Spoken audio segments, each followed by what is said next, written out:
பயந்து போன ஒரு பெண்ணான சாரா நோர்வே மலைகளில் தப்பி ஓடும்போது தற்செயலாக தன்னைத்தானே காயப்படுத்திக் கொள்கிறாள். அந்த அரக்கன் அவளை கொன்றுவிடுகிறான். இதற்கிடையில் சாராவின் காதலன் வேகார்ட் உட்பட மருத்துவ மாணவர்கள் குழு ஈஸ்டர் விடுமுறைக்காக மலைகளுக்கு செல்கிறது.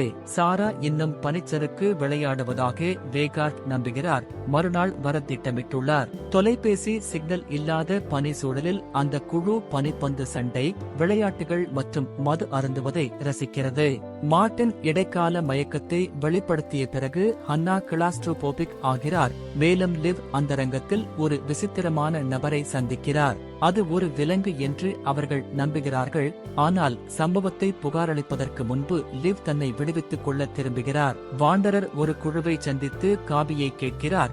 இங்கிலாந்துக்கும் ரஷ்யாவிற்கும் இடையிலான ஒரு முக்கியமான பாதையில் இரண்டாம் உலகப் போரின் படையெடுப்பின் வரலாற்றை வெளிப்படுத்துகிறார். ஜெர்மன் வீரர்கள் குடியிருப்பாளர்களை சித்திரவதை செய்து தவறாக நடத்தினர், மதிப்புமிக்க பொருட்களை திருடினர். உள்ளூர்வாசிகள் இந்த வாய்ப்பை பயன்படுத்திக் கொண்டு நள்ளிரவில் நாஜிக்களை பதுங்கியிருந்து தாக்கினர். அவர்களில் பெரும்பாலோரை கொன்றனர். ஹெர்சாக் மற்றும் அவரது குழுவினர் ஒரு தீய சக்திக்கு பயந்து திருடப்பட்ட பொருட்களுடன் மலைகளில் ஒளிந்து கொள்கிறார்கள். குழு வாண்டரரின் கதையை பார்த்து சிரிக்கிறது.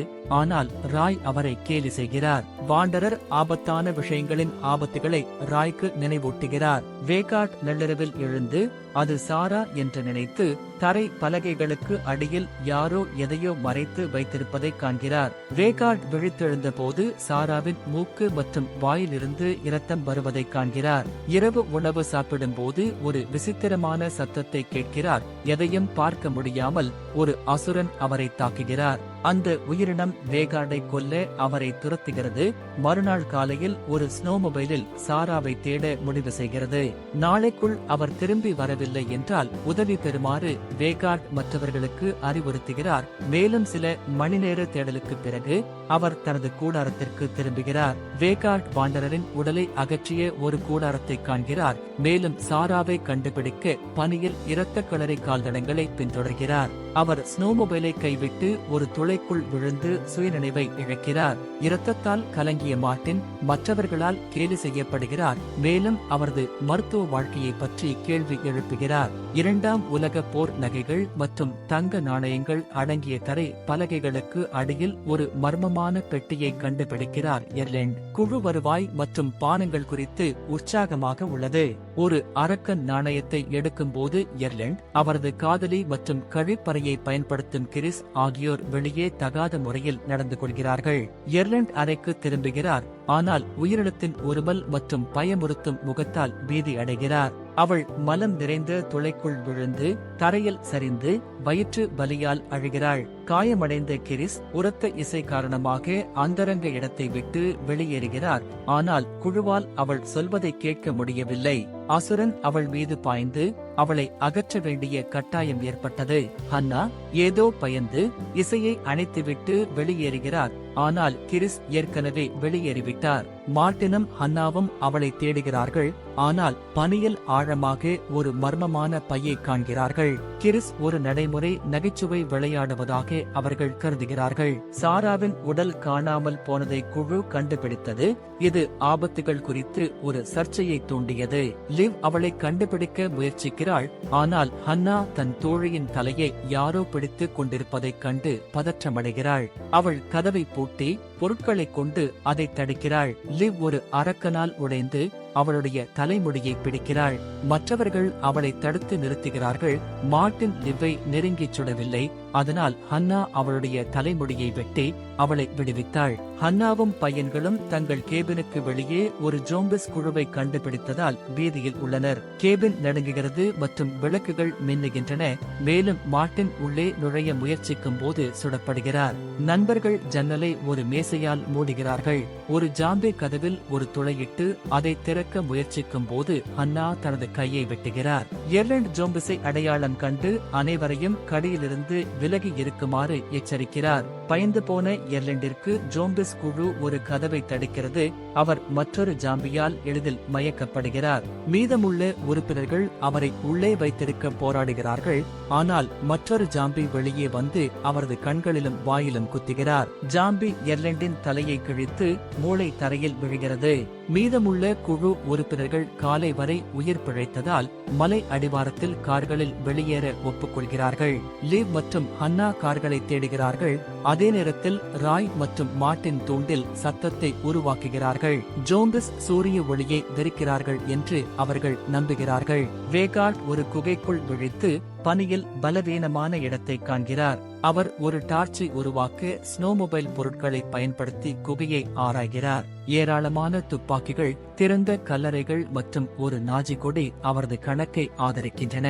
போர்க்கால நாஜி வீரர்கள் என்று நம்பப்படும் ஜோம்பிஸ் ஹெல்மெட்டுகளுக்கு இடையில் சாராவின் தலையை கண்டு திகைக்கிறார்கள். வேகார்ட் திகைத்து ஜாம்பியை குத்தி அவரை வீழ்த்துகிறார். ஜாம்பி வேகார்டை குகையிலிருந்து தூக்கி எறிந்து வேகார்டை நிராயுதபாணியாக்குகிறார். ஜாம்பி வேகார்டை அவரது கையை கடிப்பதற்கு முன்பு குத்துகிறார். ஆனால் அவரது ஆடை அடுக்குகள் காரணமாக துணியை சாப்பிடுகிறார். வேகார்ட் முதலில் அந்த உயிரினத்தை கடிக்கிறது. தலையில் அடித்த பிறகு வேகார்டின் முகத்தை கடிக்காமல் உயிரினம் தடுக்கிறது. வேகார்ட் ஒரு ஜாம்பியை தள்ளிவிட்டு தனது தலைக்கவசத்தை பயன்படுத்தி அவரை தாக்கி தோற்கடிக்கிறார். மற்றொரு ஜாம்பி வெளியே வந்து குன்றின் விளிம்பிற்கு அருகில் வேகார்டை தாக்குகிறார். வேகார்டின் தலையில் ஒரு மரத்துண்டை உடைக்கிறார். ஆனால் அவரது தலைக்கவசம் அவரை காப்பாற்றுகிறது.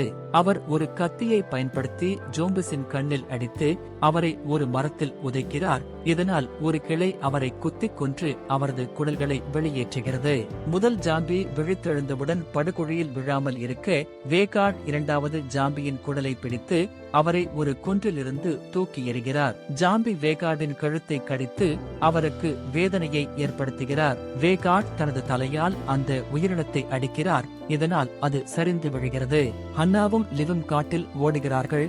ஆனால் ஒரு ஜாம்பி அவர்களுக்கு பின்னால் தோன்றி அவர்களை பின்தொடர்கிறார். ஒரு மரத்தின் பின்னால் ஒளிந்து கொண்டு ஜாம்பியை தாக்க சரியான வாய்ப்புக்காக ஹன்னா காத்திருக்கிறாள். லிவ் ஜோம்பிகளால் துரத்தப்படுகிறார். அவை அவளை மயக்கமடைய செய்கின்றன. ஜோம்பிஸ் தனது உறுப்புகளை விழுங்குவதைக் கண்டு அவள் விழித்தெழுகிறாள். லிவ் ஜாம்பியின் பெல்ட்டில் ஒரு கையெறி குண்டு வீசி தன்னையும் அனைத்து ஜோம்பிஸையும் கொன்றுவிடுகிறாள். ஹன்னாவும் ஹெர்சாக் உட்பட பிற ஜோம்பிஸும் புகையையும் சத்தத்தையும் பார்க்க முடிகிறது. ஹன்னா ஒரு மரத்தின் மேல் ஒளிந்து கொண்டு காட்டில் தேடும் போது சத்தம் எழுப்பும் ஒரு பறவையை திடுக்கிட வைக்கிறாள். அவள் அதை சில முறை தாக்குகிறாள். ஆனால் சத்தம் அவள் இருக்கும் இடத்தை வெளிப்படுத்துவதால் அது மிகவும் தாமதமாகிவிட்டது.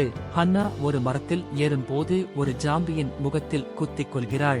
இரண்டாவது ஜாம்பி காட்டின் வழியாக அவளை பின்தொடர்ந்து இறுதியில் பாறையின் விளிம்பில் அவளை மூலையில் தள்ளுகிறாள். ஹன்னா பனிக்கட்டியை மிதித்து அதை உடைத்து அவர்கள் படுகுழியில் விழுகிறார்கள். அவள் பனியின் கீழ் எழுந்து ஜாம்பியின் தலையின் கீழ் தன்னை காண்கிறாள். அதிக போராட்டத்திற்கு பிறகு ஜாம்பி உயிருடன் இருப்பதையும் அவனை எளிதாக உதைக்க முடியும் என்பதையும் வெளிப்படுத்துகிறாள். ஏனெனில் அவனும் புதைக்கப்பட்டிருக்கிறான். ஹன்னா ஜாம்பியை கொல்ல முடிகிறது. வேகார்ட் தனது காயத்தை தைத்து நாஜி கேச்சிலிருந்து ஒரு இயந்திர துப்பாக்கியை மீட்டெடுக்கிறார். அவர் ஒரு ஜாம்பி தாக்குதலை எதிர்கொள்கிறார். ஒரு கிளையால் கொல்லப்படுகிறார். ராய் கேபினில் ஒரு மொலோடோ குண்டை முடிக்கிறார். அதே நேரத்தில் மார்ட்டின் ஜோம்பிஸை ஜன்னலிலிருந்து தள்ளிவிடுகிறார். மார்ட்டின் எதிரியின் மீது குண்டை எரிந்து சுவரில் மோத தவறிவிடுகிறார். மரம் தீப்பிடிக்கும் போது அவர்கள் தொங்குகிறார்கள். அவர்கள் கேபினிலிருந்து தப்பித்து அருகில் உள்ள ஒரு குடிசையை அடைகிறார்கள். ஹெர்சாக் தீயை கண்டு தனது ஜாம்பி இராணுவத்தை அனுப்புகிறார். ராய் மற்றும் மரின் தங்கள் குடிசையிலிருந்து வெளியே வந்து ஜோம்பிஸுடன் இடைவிடாத போரை எதிர்கொள்கிறார்கள். அவர்களின் முயற்சிகள் இருந்த போதிலும் அதிகமான உயிரினங்கள் தொடர்ந்து நுழைகின்றன. இதனால் அவர்கள் வெற்றி பெறுவது கடினம். வேகார்ட் ஒரு இயந்திர துப்பாக்கியை பயன்படுத்தி ஒவ்வொரு ஜாம்பியையும் விரைவாக நீக்குகிறார். பின்னர் அவர் ஒரு ஸ்னோமொபைலை பயன்படுத்தி ஒரு உயிர் பிழைத்தவர் மீது ஓடுகிறார். அந்த உயிரினம் அவரை தாக்க முயற்சிக்கிறது. வேகார்ட் அவரை தரையில் வீசி தலையில் முட்டி அவரை கொல்ல ஸ்னோமொபைலை அவர் மேல் வைக்கிறார். மூன்றாவது ஜாம்பி அவரை ஆச்சரியத்தில் பிடிக்க முயற்சிக்கிறார். ஆனால் போரை முடிப்பதற்கு முன்பு வேகார்ட் அவரை எளிதாக குத்துகிறார். மார்ட்டின் மற்றும் ராய் ஆகிய 3 நண்பர்கள் ஒரு ஜாம்பி தாக்குதலில் இருந்து வெளிவந்து வேகார்டை கொன்று வெற்றி பெறுகிறார்கள். அவர்கள் வேகார்டின் உடலை பிடித்து அவரது தலை, கைகள் மற்றும் கால்களை கிழிக்கிறார்கள். மிக அருகில் வருபவர்களை மார்ட்டின் தாக்குகிறார். அதே நேரத்தில் ராய் ஒரு உயிரினத்தின் தலையை துண்டிக்கிறார். மிகவும் தாமதமாகும் வரை ஹன்னாவை புறக்கணித்து அவர் கோபமடைந்து அவரது தோள்பட்டையை தொடும் எவரையும் தாக்குகிறார். மார்ட்டின் ஹன்னாவின் பக்கத்திற்கு விரைகிறார். அவள் முழங்காலில் விழுந்து இரத்தப்போக்குடன் இறப்பதை பார்க்கிறார். ஹெர்சாக் 6 ஜாம்பி வீரர்களுடன் வருகிறார். மார்ட்டின் வெடிமருந்துகள் தீர்ந்து போவதற்கு முன்பு அவர்களை சுட்டு வீழ்த்துகிறார். ஒரு ஜாம்பி தனது கையை கடித்த பிறகு ராய் அந்த உயிரினத்தின் தலையை உடைக்கிறார். மார்ட்டின் தனது காயத்தின் காரணமாக துண்டிக்கப்பட்டதை தேர்ந்தெடுத்து நாஜியாக மாற மறுக்கிறார். அவர் ஒரு செயின்ட் ரம்பத்தால் பணியை முடித்து அதை மூடுவதற்காக மரக்கட்டையை எரிக்கிறார். இருப்பினும் பணியிலிருந்து வெளிவந்த பிறகு ஒரு ஜாம்பி தனது இடுப்பை கடிக்கிறார். மார்ட்டின் ஜாம்பியை உதைத்து அவரை கொல்ல அவரது தலையில் மிதிக்கிறார். ராயையும் மார்ட்டினையும் பின்தொடரும் ஜோம்பிகள் பணியிலிருந்து வெளிவருகின்றன. ராய் கிளைகளில் சிக்கிக் கொள்கிறார். எதிரி அவரது வயிற்றையும் தலையையும் வெட்டுகிறார். அவன் தன் குடல்கள் ஒரு மரத்தில் சிக்கிக் கொள்வதை கண்டுபிடித்து சத்தியம் செய்து இறந்து விடுகிறான். ஹெர்சாக் ராயின் உடலில் இருந்து ஒரு கடிகாரத்தை அகற்றிய போது மார்ட்டின் தனக்கு அந்த பழங்கால புதையல் வேண்டும் என்பதை உணர்கிறான். மார்ட்டின் ஜோம்பிஸிடமிருந்து தப்பித்து இருந்த ஒரு அறைக்கு திரும்புகிறான். ஹெர்சாக் மற்றும் அவரது இராணுவம் வருவதற்கு முன்பு அவன் ஒரு பெட்டியை கண்டுபிடித்து அவர்களிடம் கொடுக்கிறான். சோர்வு இருந்த போதிலும் மார்ட்டின் மலையின் அடிவாரத்தில் தனது வாகனத்தை காண்கிறான். அவரது பாக்கெட்டிலிருந்து ஒரு நாணயம் கீழே விழுகிறது. ஹெர்சாக் ஜன்னலில் உள்ள கண்ணாடியை உடைத்து தாக்குகிறான்.